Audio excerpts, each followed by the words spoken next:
Oggi torta all'arancia caramellata, buonissima, che profumino, dall'albero alla tavola. Prepariamola insieme.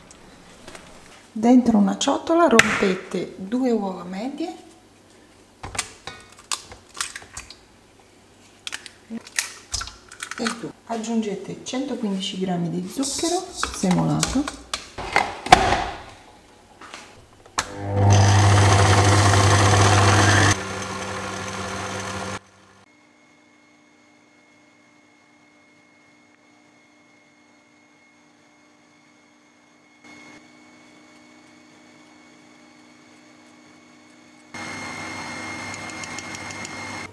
aggiungiamo 50 g di burro fuso o morbido, potete sostituirlo con 80 ml d'olio di semi se volete.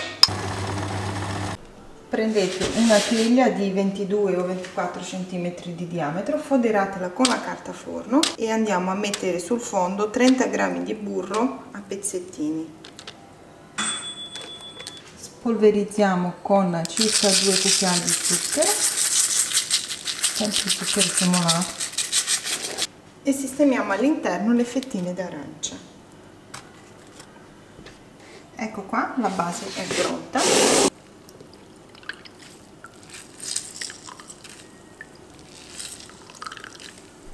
Al composto di uova, zucchero e burro aggiungiamo 200 g di farina 00 e 90 ml di succo d'arancia che andremo ad aggiungere poco per volta.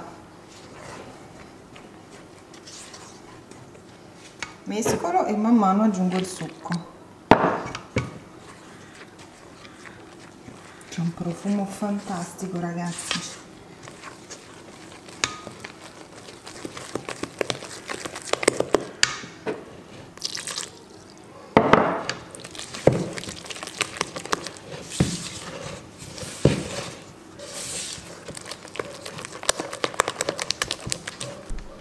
Per ultimo una bustina di lievito per dolci, che sono 16 grammi.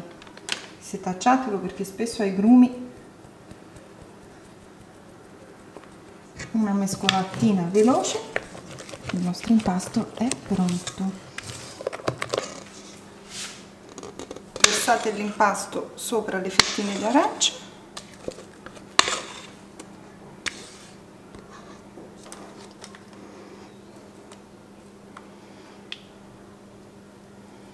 Ed ecco qua il risultato dopo 40 minuti di forno. Vi consiglio di non utilizzare lo stampo a cerniera, io però avevo solo questo e infatti ho messo sotto un'altra teglia con la carta forno perché cola il burro. Quindi tolgo, è una torta bassa ma molto soffice, c'è un profumo, ragazzi, che non vi dico. E la vado a togliere dallo stampo mentre è ancora tiepida, altrimenti dopo è più difficile.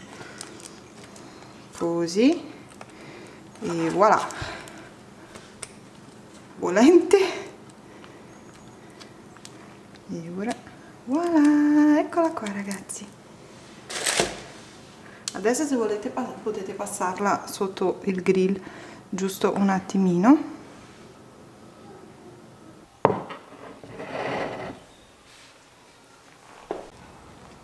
Tagliamo una fettina.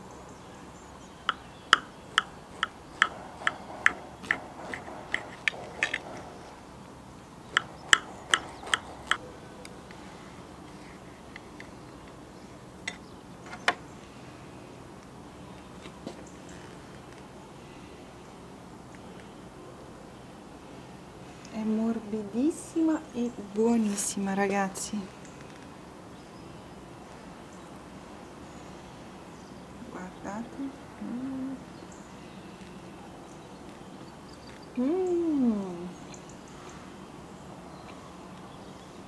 Veramente buonissima.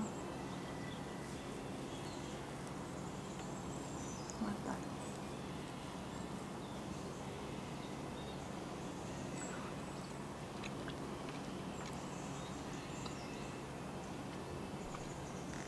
Se la mia torta alle arance vi è piaciuta, lasciate un bel pollice in su e condividete il video. Ciao ciao e a presto, sempre qui su Ricette di Gabri.